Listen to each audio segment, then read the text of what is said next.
nunca vinieron, nunca regresaron. Y esa falta de palabra te hace tanto daño, que pasas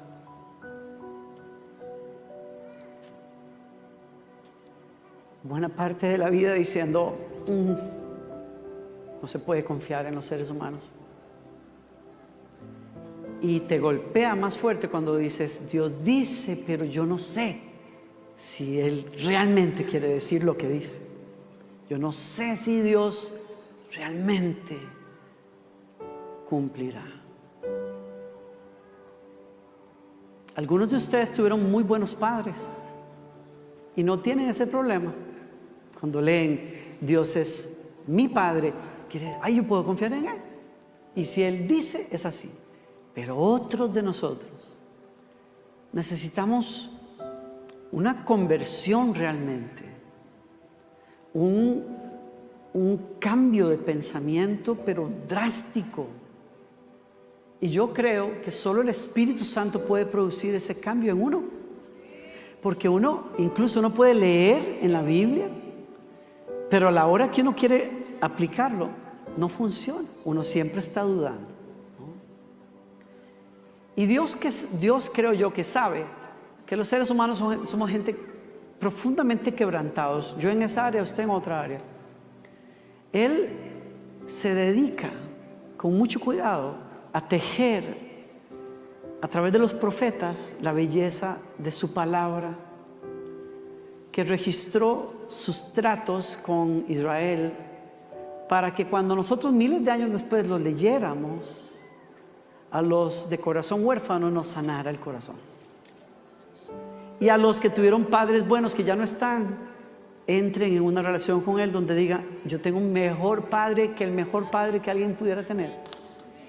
Y esa relación se cimenta sobre lo que acabamos de cantar.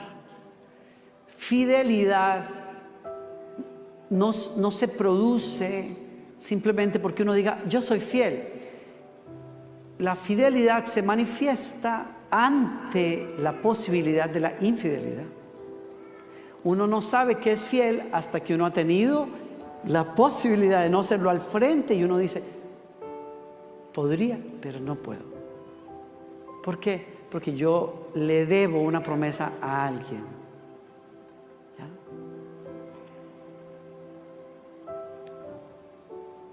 Y cuando hablamos de la fidelidad de Dios, es porque Él repetidas veces y en múltiples circunstancias y momentos le dijo a su pueblo a través de los profetas, soy así y actúo así y voy a hacer esto, y lo cumplió. Por lo tanto, cuando Israel se miraba para atrás y estaba en medio de una lucha y un reto, recordaba las promesas y las historias del pueblo de cómo Dios había hecho las cosas, y entonces se volvían a Él y decían, Señor, si lo hiciste antes por tu pueblo, lo vas a hacer por mí. Si prometiste, vas a cumplir, ¿no? Y el ejemplo supremo es Jesucristo, porque fue prometido desde el principio de este libro. Le hiciste un gran daño a la humanidad, le dijo el Señor a la serpiente, a Satanás, pero te hago una promesa, un día la simiente de ella te va a herir en la cabeza.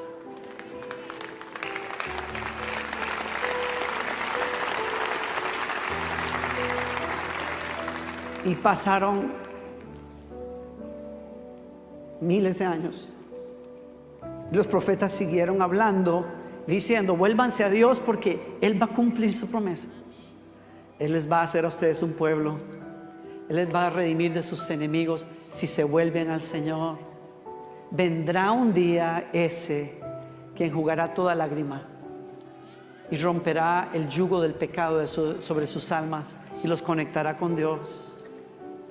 Y hubo profetas que murieron y sobre sus lechos lloraron no haberlo visto. Y hubo santos que se guardaron toda la vida creyendo en las promesas de Dios y no las vieron completamente. Y hubo otros que, como José, dijeron, cuando yo me muera, por favor, su padre le dijo, cuando yo me muera, llévense los huesos míos de Egipto, porque yo sé que mi Dios cumplirá su promesa. Y no quiero que mis huesos queden en esta tierra. Llévenme a la tierra que Él prometió.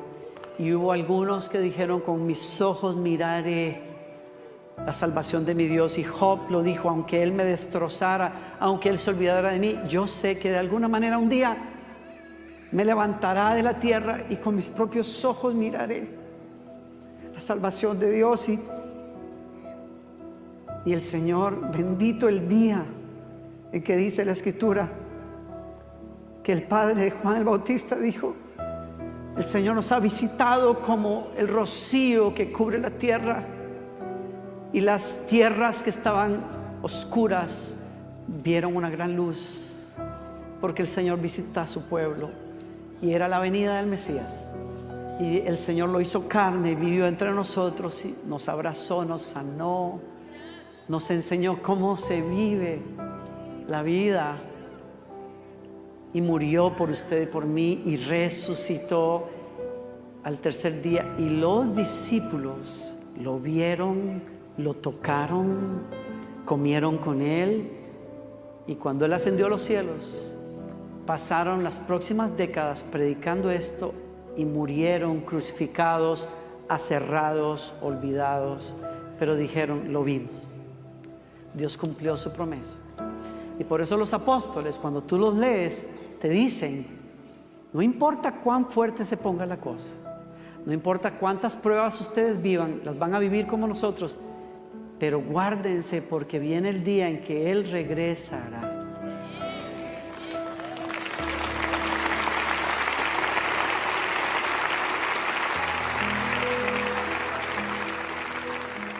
Estoy aquí hoy para decirte de parte del Señor, lo que Él ha prometido lo va a cumplir. Lo que Él te ha dicho lo va a hacer. Lo que Él comenzó, Él lo va a terminar en tu vida. ¿Sabes por qué? Porque Él es fiel.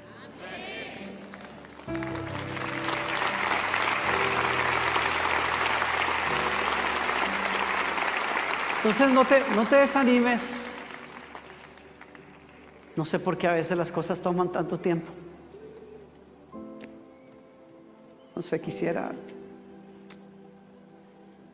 decirte que a veces es como por arte de magia, pero no. O sea, hay cambios que yo quiero ver en mí que todavía no los veo.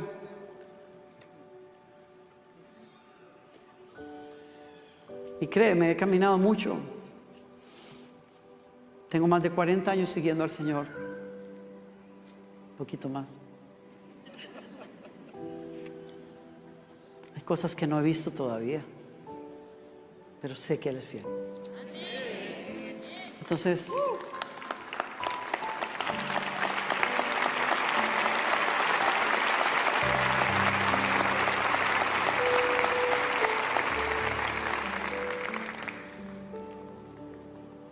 y que hay cosas que tal vez no has visto en tus hijos, pero las vas a ver. Porque Él es fiel. Eso es todo. Él es fiel. Él es fiel. Dice incluso en una parte en la Biblia, aunque nosotros seamos infieles, Él permanece fiel. Él no puede negarse a sí mismo. Y eso es poderoso. Cuando tú no des la talla, confía en que Él sí la dio por ti.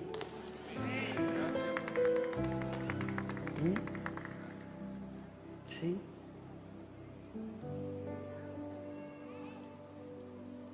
¿Tienes tu Biblia a la mano? Ya les voy a pedir que se sienten, pero quédense así de pie.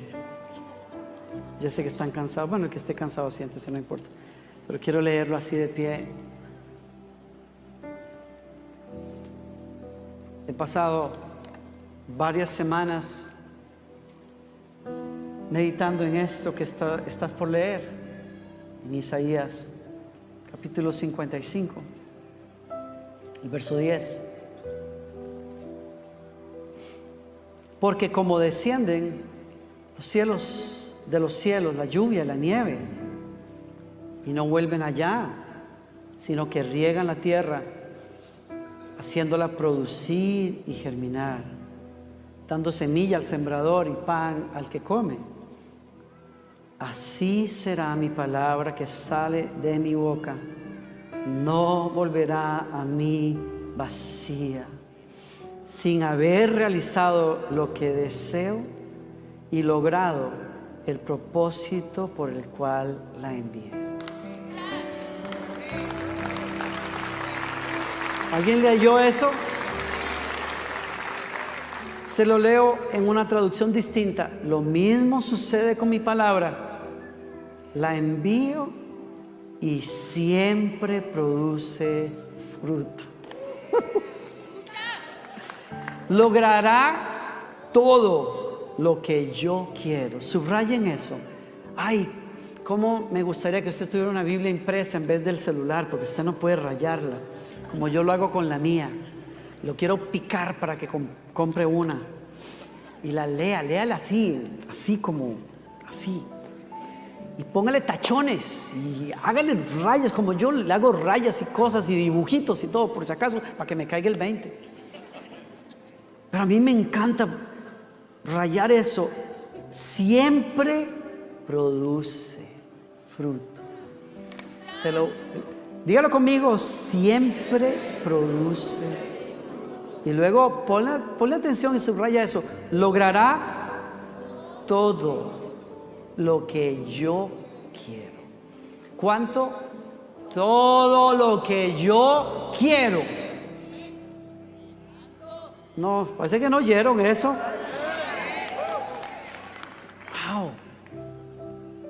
Todo lo que Dios se propone, lo hace. Todo lo que Dios promete, lo cumple.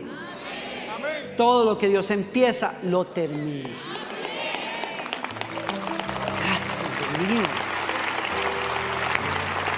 Gracias, Señor.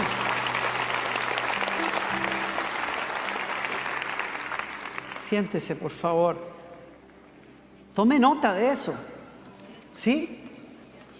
Tome nota de eso. Todo lo que Dios desea, lo cumple. Pero a los que están anotando por ahí, a los que están tomando nota, anota este primer pensamiento. Todo lo que Dios desea es bueno. ¿Me oyó? Todo lo que Dios desea es bueno. Y lleguen a conocer, nos dice el apóstol, transformen su manera de pensar y lleguen a conocer la voluntad de Dios. Es decir, lo que es bueno, lo que le es grato y lo que es perfecto.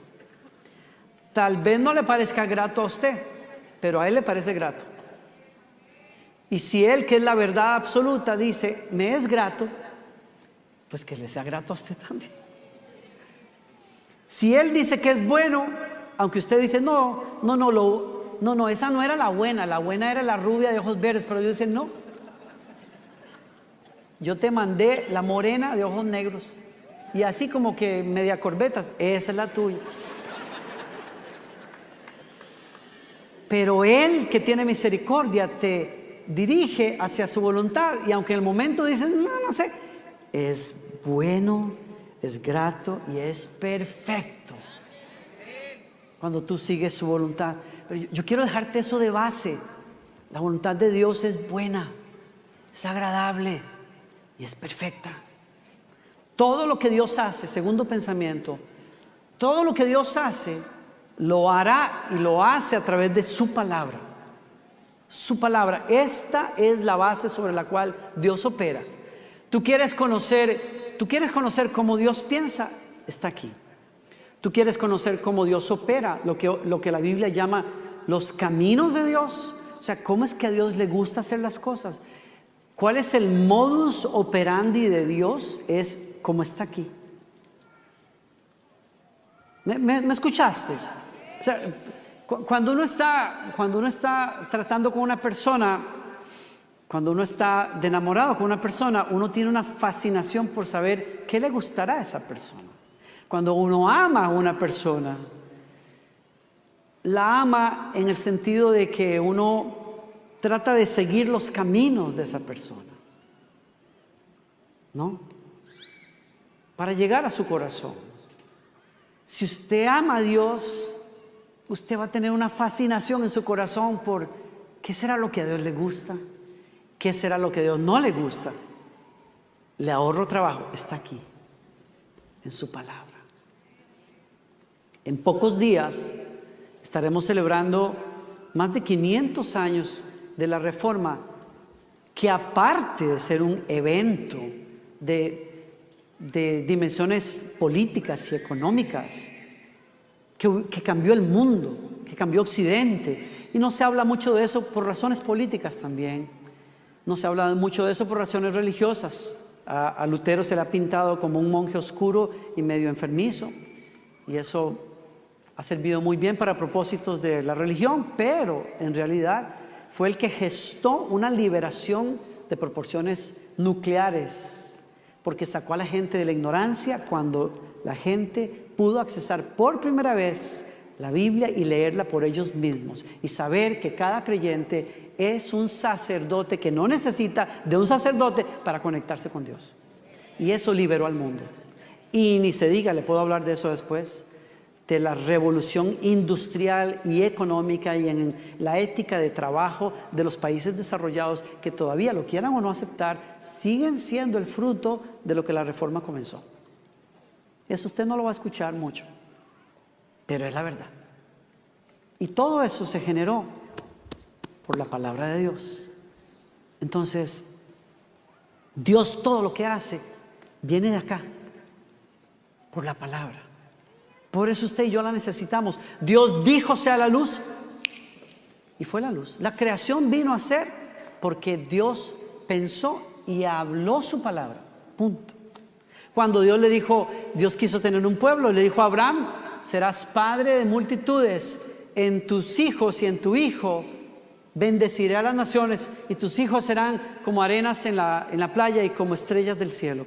Y ese es Israel. Cuando el enemigo se empecinó en oprimir y destruir al pueblo hebreo, Dios levantó a Moisés y Dios le mandó un mensaje a Faraón y le dijo, esta es mi palabra, deja ir a mi pueblo para que me adore porque son míos. Y le rompió la cabeza cuando dijo que no y los tuvo que dejar ir, porque Dios gobierna con su palabra. Es por la palabra del Señor que cuando Israel estuvo también cautivo en Babilonia, porque la palabra de Dios lo había dicho, Dios envió su palabra y un completo ignorante de Dios, Ciro, se convirtió para decir, yo tengo que liberar al pueblo de Israel, y lo dejó ir. ¿Por qué? Porque Dios lo dijo así. Ahí sí aplica. Cuando usted lo entiende y cuando no lo entiende, aplica la frase que a veces tenemos que usar los papás. ¿Por qué? Dicen los hijos, porque yo lo digo. No nos dura pues tampoco mucho, porque ya después la cosa es, porque yo lo digo, pero te tengo que explicar. Pero cuando uno ya no tiene más explicación, porque yo lo digo, porque yo soy el papá o yo soy la mamá, y santa palabra. Pero en el caso de Dios, cuando Él dice, Él hace lo que Él dice. Y mire, la palabra del Señor es efectiva. Diga conmigo, efectiva. ¿Qué quiere decir eso? Que logra lo que pretende. Es efectiva y poderosa para cumplir su voluntad. Y para que usted entienda lo poderosa que es, Isaías, que es de quien estamos leyendo, el Señor a través de Isaías nos manda un ejemplo. Fíjense en cómo funciona la naturaleza, porque la naturaleza es producto de la palabra que la gobierna. Y entonces, para que lo entiendas, nos refiere a un fenómeno, a un proceso físico que le da vida, un ciclo de vida en la naturaleza, que es el ciclo que genera el agua. Y nos dice, así como descienden de los cielos la lluvia, la nieve, y no vuelven allá, sino que riegan la tierra, haciéndola que producir y germinar, y da, por lo tanto, semilla al sembrador y pan al que come. Así es mi palabra. Hay un ciclo de vida que genera riqueza, alimento, felicidad para la humanidad, que lo genera el agua, la lluvia, la nieve, pero ese proceso del cual usted y yo disfrutamos todos los días se genera porque Dios lo mandó y lo dijo así, ¿no? Job decía, Él ordena que caiga la nieve en la tierra y le dice a la lluvia que sea torrencial. Es Dios el que está en control. Más adelante en ese mismo capítulo dice, Él hace que estas cosas sucedan para castigar a las personas o para mostrarles su amor inagotable. Y eso lo voy a dejar para otro día. Cuando hay un huracán que hace desastre, lo primero que muchas iglesias predican es, Dios mandó ese castigo. Pero yo no me puedo ir tan rápido ahí. Lo que sí no puedo negarle de decir es, está en la palabra, es cierto. Él manda lluvia y nieve, algunas veces, la mayor parte de las veces, para bendecirnos y darnos comida. Pero algunas veces esos fenómenos vienen como una muestra de su juicio al mundo. Porque quien tiene la palabra es el Señor. Y quien genera a través de la palabra cómo funciona la naturaleza es el Señor. ¿Están conmigo? Miren, y en ese sentido se me viene a la mente preguntarles, ¿qué relación creen ustedes que tiene el polvo del desierto con la selva? Voy más allá. ¿Qué relación puede tener el desierto del Sahara con la selva del Amazonas? Usted sabe la distancia tan exagerada que hay entre las dos cosas. Y son dos de los lugares con mayores contrastes en el planeta. El Sahara es quizás el lugar más desértico y seco y ausente de lluvia que existe en todo el planeta. Y todo lo contrario es el Amazonas. Y los dos están conectados por un ciclo de vida que Dios ordenó. Que ordenó por lo menos para este tiempo, que es cuando los seres humanos existimos, ¿no? Cada año, en el desierto de Sahara, en el verano, se gestan vientos tan fuertes que levantan ese polvo y que lo hace viajar por todo el Atlántico, llega hasta las costas de Estados Unidos y según varios artículos produce una belleza de cosas en los Estados Unidos. Nos ha llegado a Houston también, pero el mayor caudal de polvo del Sahara cae sobre el Amazonas. Es el equivalente a 700,000 camiones de polvo cada año que viajan por todo el océano para caer en el Amazonas. Y cuando cae en el Amazonas, le suple una deficiencia que el Amazonas tiene y que necesita, que es indispensable para que la selva florezca, y es el fósforo. El fósforo en el Amazonas se diluye, está presente, pero se diluye por las constantes lluvias y por lo tanto se va por los ríos. Y cuando el Amazonas se queda deficiente de fósforo, Dios dio una orden que levanta vientos allá lejísimos en el Sahara que vuelan todo el Atlántico y que caen sobre el Amazonas para hacer del Amazonas el pulmón que le da oxígeno al mundo entero y que filtra como si fuera un filtro el dióxido de carbono que no nos es bueno a nosotros, y Dios en su sabiduría genera todo ese ciclo precisamente porque Él lo dice así. Y si yo entiendo lo que Dios nos quiere decir, Dios nos dice, fíjense en la naturaleza, porque la palabra gobierna la naturaleza. Y así como gobierna la naturaleza, produciendo un ciclo de vida, así es la palabra en la vida de ustedes. Dios gobierna el mundo espiritual y gobierna tu vida espiritual y la va a llevar a un buen lugar y a lo que Él quiere, porque Él gobierna. Y cuando Él gobierna, habla la palabra y la palabra va a producir lo que Dios quiere que produzca en tu vida. ¿Alguien está aquí conmigo?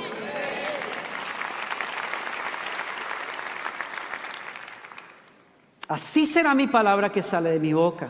No volverá a mí vacía, sin haber logrado lo que yo deseo y el propósito por el cual la envié. Todas las promesas de Dios para tu vida. Promesas de misericordia, de gracia. Su deseo de cambiarte a ti a la imagen de Jesucristo, moldear tu carácter para que reflejes su carácter. Sus promesas de confortarte, de consolarte, de fortalecerte, todas se cumplirán de acuerdo al deseo que Él tiene. Porque así como la lluvia hace fructificar la semilla en la tierra o el polvo del Sahara hace germinar la selva del Amazonas, Dios va a hacer germinar su propósito en tu vida y en mi vida, en el nombre del Señor. Así lo reconoció Israel en algún momento cuando decían: alabado sea el Señor, quien nos ha dado descanso a su pueblo Israel, tal como lo prometió. No ha faltado ni una sola palabra de todas las promesas maravillosas que hizo mediante su siervo Moisés. Lo que Dios pretende lo va a cumplir en tu vida y en mi vida. ¿Alguien dice amén a eso hoy? Mira, el caso de Jonás, y termino en estos últimos minutos recordándote cómo la palabra de Dios viene a un pequeño profeta, Jonás, en un pequeño libro. El libro de Jonás básicamente es un libro que habla acerca de cómo Dios tiene un propósito, y es salvar a la humanidad a través de una persona que se ha dejado cambiar por el poder de su palabra. Y entonces léelo. ¿Cuántos de ustedes han leído el libro de Jonás alguna vez?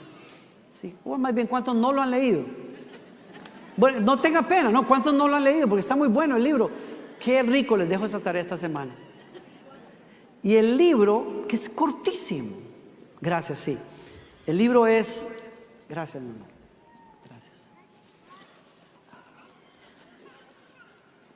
El libro de Jonás es cortísimo, pero comienza así. Mire qué curioso. Vino palabra del Señor a Jonás, hijo de Amitai, diciendo: levántate y ve a la ciudad de Nínive a predicar, porque su pecado llegó hasta mí y yo quiero que se arrepientan. Y Jonás, que es un siervo de Dios, dijo: sí, Señor, como usted mande, y se fue en la dirección contraria a Tarsis y compró boletos solo de ida, no de regreso, porque dijo: no voy porque no me da la gana ir. Qué raro, porque cuando vino la palabra, él siendo profeta dijo: Señor, lo que tú quieras, Señor, soy tu profeta, he pasado todos estos años deseando que me uses, muy bien, me voy para Tarsis, pero compró el boleto para ir en otra dirección.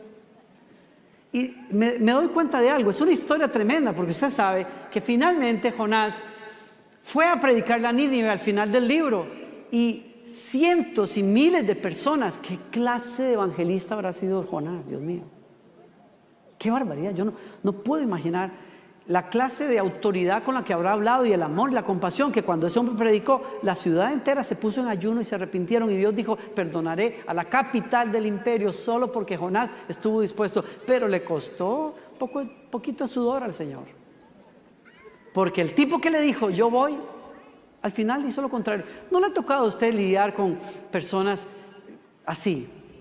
Qué frustrante que es la gente que uno le dice al frente: sí, claro, lo que usted diga, jefecito, y van y hacen exactamente lo contrario. Terrible. Son ¿cómo se llama? Subversivos solapados, ¿no? Gente que de sonrisas y todo lo que usted quiera, usted nada más mande, sus deseos son órdenes, pero son unos sinvergüenza, porque al final hacen lo contrario hasta para que te suene que aquí no se hace como usted quiera. Terrible. Eso fue lo que Dios le hizo a Jonás, lo que Jonás le hizo a Dios. Yo voy, pero no voy. Y se fue a Tarsis. Ahora, ¿cuál es mi punto acá para concretar lo que estoy diciendo? Uno no sabe que cuando Dios quiere crear riqueza en el mundo, entonces Él habla la palabra, y la palabra genera un ciclo del agua que nos trae alimento y riqueza a los seres humanos. Lo mismo en la vida espiritual. No sabemos que cuando Dios quiere hacer algo en nosotros, nos habla la palabra. Y la palabra, desde el momento en que la recibes, genera un proceso. Un proceso que nos va a cambiar eventualmente. Pero es un proceso que va a revelar cosas en nosotros. Que va a sacar a la luz cosas que no sabíamos que estaban ahí, que impiden o que quieren oponerse a lo que Dios quiere hacer en nosotros, pero tienen que salir de alguna manera. Y por eso usted y yo necesitamos la palabra de Dios. ¿Sabe por qué? Porque los seres humanos tenemos una tremenda capacidad de autoengaño. Si no serían necesarios los interrogatorios largos y extensos para lograr sacarle a la gente la verdad. La gente jura por la Biblia en un jurado que van a decir la verdad, solamente la verdad y nada más que la verdad, pero al final mienten y mienten descaradamente. ¿Por qué? Porque a los seres humanos nos gusta la mentira, aún a los más buena gente. Nos es muy fácil mentir, pero cuando la palabra de Dios viene, lo primero que ataca en la vida de las personas es esa capacidad de mentir para sacar la verdad. Y Jonás creía, yo soy un profeta súper dispuesto, pero en realidad no lo era. Y cuando Dios le pidió la única cosa que él no estaba dispuesto a hacer. Qué curioso que es Dios, ¿verdad? ¿No les ha pasado a ustedes, tal vez, yo no sé, pero no les ha pasado a ustedes que en el caminar con Dios, algunas veces Dios le pide que usted haga lo último que usted quiere hacer? ¿Cómo le pidió Dios a Agar? Escapó de su ama y ahí está en el desierto. Yo no sé, si Dios fuera como algunos queremos que fuera, le hubiera dicho a Agar, que está sufriendo porque Sara la menosprecia. ¿Se acuerdan de la historia? Abraham, Sara, la promesa de Isaac que no se da, y entonces Agar aparece ahí y Abraham está dispuesto a someterse a las ideas de Sara y tuvo un hijo con su sierva, pero al cabo de los años nació Isaac y entonces se da todo este lío y la sierva se va de la casa y se va al desierto. Y ahí se encuentra con Dios. ¿Y qué le dice Dios? Exactamente lo que ella no quiere escuchar. Vete y sométete a Sara y te voy a bendecir. Pero yo no quiero. Yo quiero que me dé una jefa mejor que la de Sara. Que Sara. Así nos pasaba antes cuando orábamos.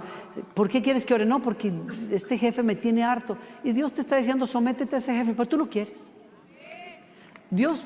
A veces, es que el tema con Dios es que a Dios no está en el negocio de complacerte. Dios está en el negocio de hacerte a la imagen de Él. Y si te tiene que decir lo que te cae como un huevo duro, te lo va a decir.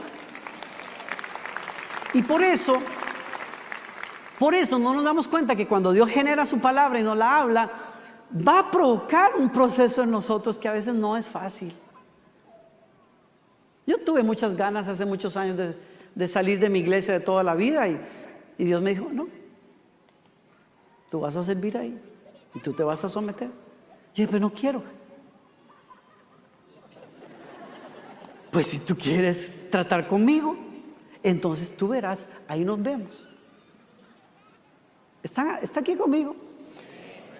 Porque Dios no está en el negocio de complacerte, está en el negocio de transformarte.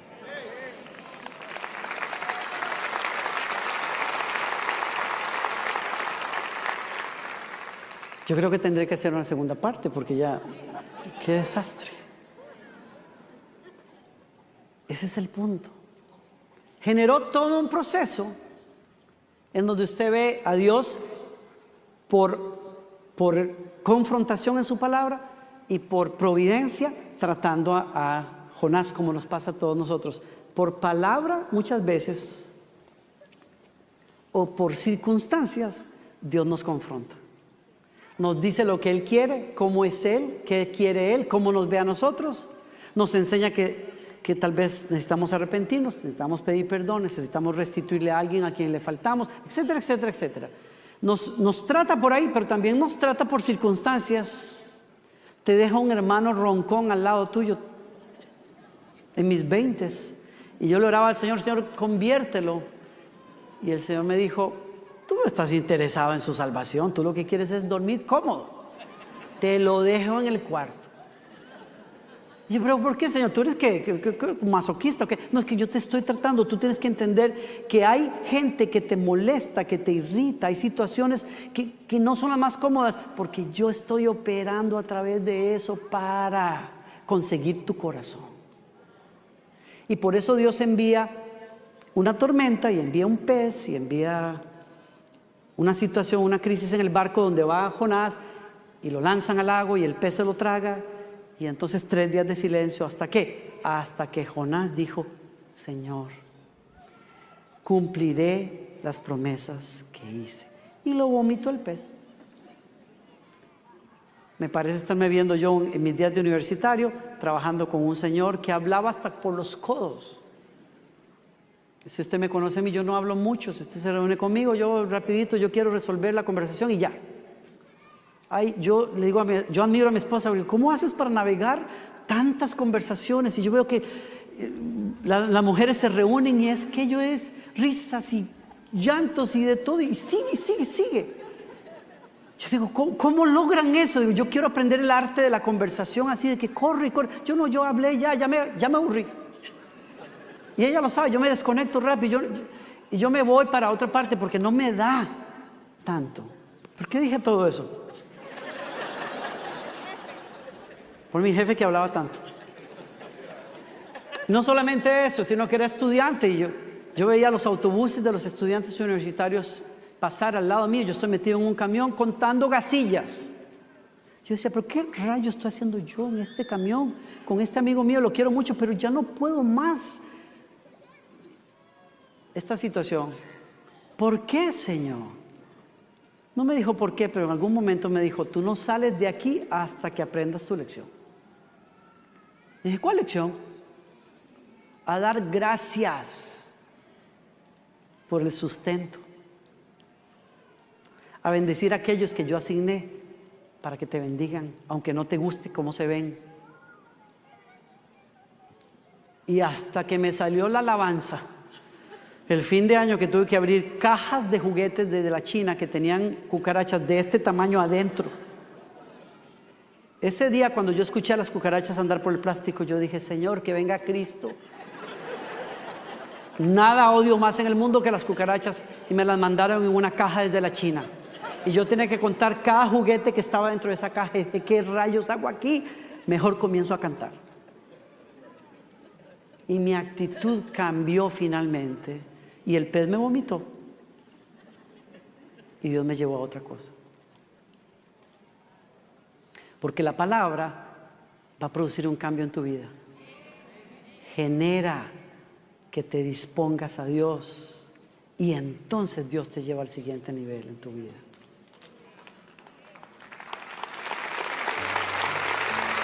Porque todo lo que Dios va a hacer en tu vida, lo va a hacer a través de su palabra. Termino acá.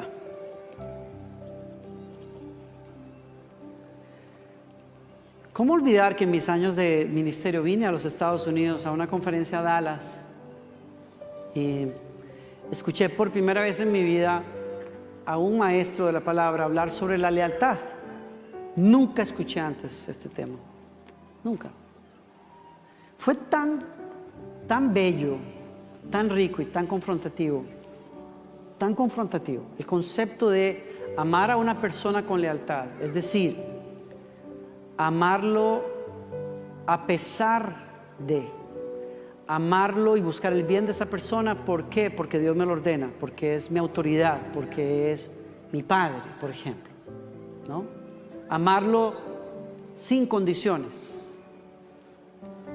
Bueno, la prédica terminó, ese hombre hizo un llamado, yo ni siquiera pude ir al frente. Yo me fui corriendo a la habitación y yo iba corriendo porque yo traía un nudo en la garganta que yo decía, yo me voy a tirar a llorar aquí en medio de un pasillo y no quiero. Me encerré en el cuarto, me tiré en el piso y lloré al punto que le dije, Dios mío, ¿por qué me duele tanto? ¿Qué es lo que pasa conmigo? ¿Por qué me duele? Ay, cuando uno hace esas preguntas. Y me dice el Señor, porque tú no sabes ser leal con nadie. Y aquello me quebró, jamás escuché algo tan fuerte. Yo soy buena gente, Señor, no.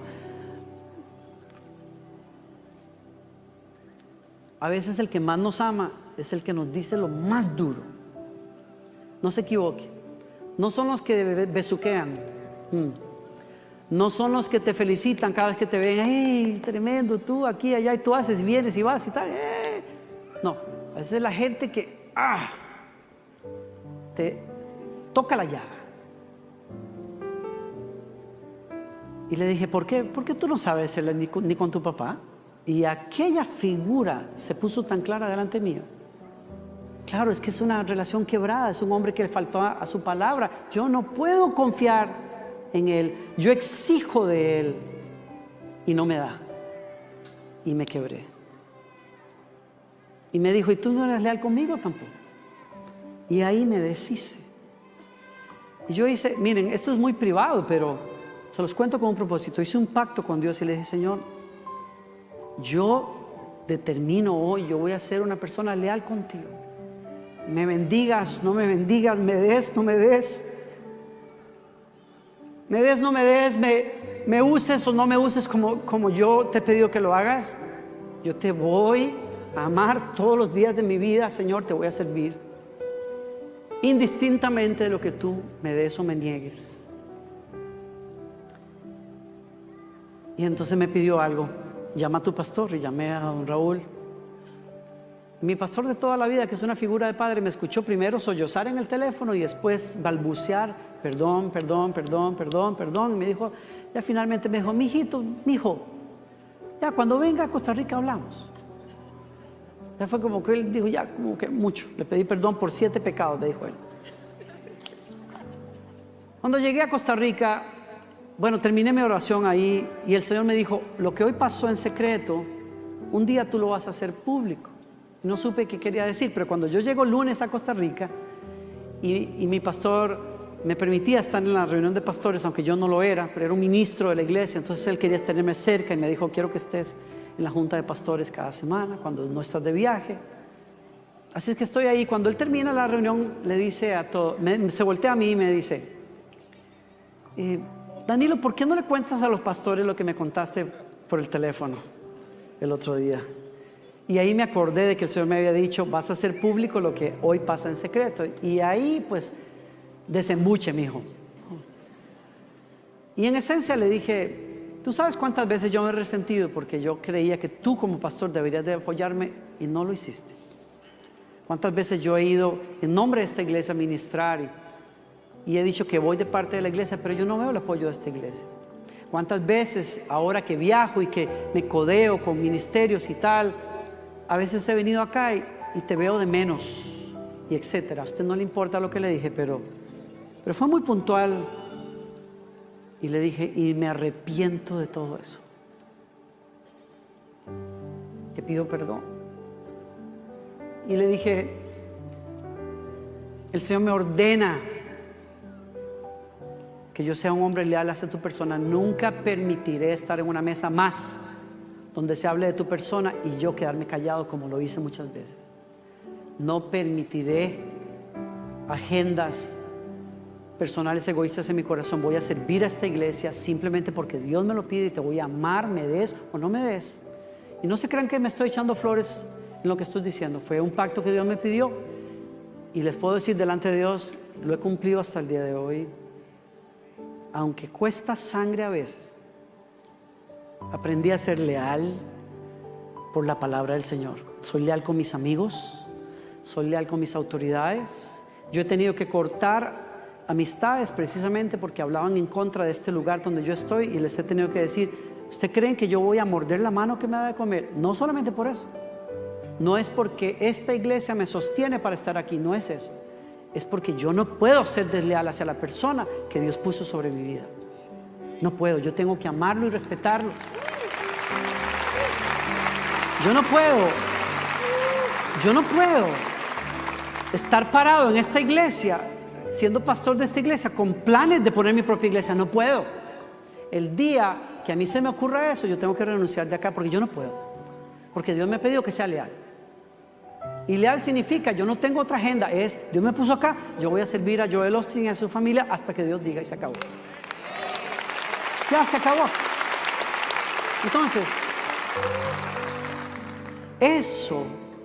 ese cambio tan grande, yo se lo estoy dando como un testimonio. ¿Por qué? Porque eso no hubiera sido posible de no ser porque escuché la bendita palabra del Señor y me abrió los ojos a mi realidad, a mi verdad, y luego me abría la realidad de mi Dios y de cómo Él quiere que yo camine.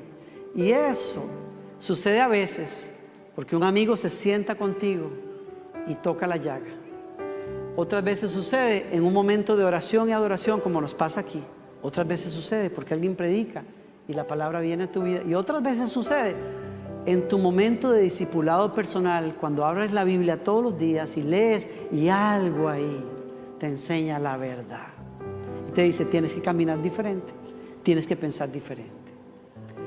Lo que sí vengo a decirte hoy es, ábrete al proceso de Dios. Porque lo que Dios prometió, lo cumplirá. Y lo que Dios quiere hacer en tu vida, la palabra del Señor lo va a lograr en tu vida. Te va a convertir de tus malos caminos. Te va a cambiar la manera de pensar. Como dice él, el capítulo termina de una forma bellísima. Yo no les prometo terminarlo la próxima semana, pero les invito a que lo lean en su casa. Cuando usted dice, Señor, entiendo lo que me estás diciendo y yo acepto el proceso que viene detrás de la palabra, entonces el Señor te dice,